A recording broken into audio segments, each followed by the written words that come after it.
Hey Paul, is this low-calorie tiramisu using rice cakes instead healthy? This is a great one to talk about today. A low-calorie alternatives for cheat meals good for you. We'll be discussing why it's important to have a balance in your diet and why some low-calorie alternatives may not be worth the sacrifice. If you're new around here, I'm Paul from Glazers PT, where we break down tips and tricks around hybrid training and everything around easing your fitness journey. So let's get to it. Many low-calorie alternatives for cheat meals may not be worth the sacrifice. For example, this fake tiramisu may take nearly as long to make and probably taste hideous in comparison to the real thing. So why bother? While it's important to be mindful of your calorie intake, it's also important to enjoy the foods you love in moderation. Instead of opting for a low-calorie alternative that doesn't taste as good, consider enjoying a small portion of the real thing. It's worth noting that low-calorie alternatives may not always be healthier than the original. Some low-calorie options are highly processed and contain artificial ingredients that can have negative effects on your health. Always read the label and check the ingredients list before opting for a low-calorie alternative.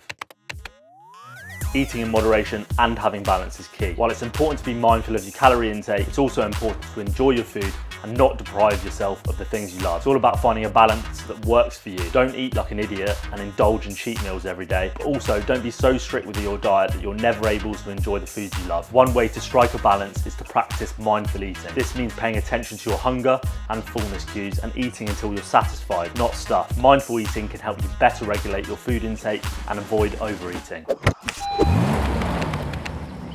Be wary of influencers and the image that they present on social media. Many influencers may appear to have the perfect body and diet, but it's important to remember that social media is often just the tip of the iceberg. You never know what's going on behind the scenes. Don't compare yourself to others and seemingly perfectly diet. Instead, focus on finding a healthy, sustainable eating pattern that works for you. It's also important to remember that everyone's body is different and what works for one person may not work for another. Experiment with different eating patterns and find what works best for you and your body. In conclusion, low-calorie alternatives can be helpful in moderation, but they may not always be worth the sacrifice. Eating in moderation and finding a balance that works for you is key. Don't compare yourself to others and their seemingly perfect diet. Focus on finding a healthy, sustainable eating pattern that works for you and your body. Thanks for watching and don't forget to subscribe.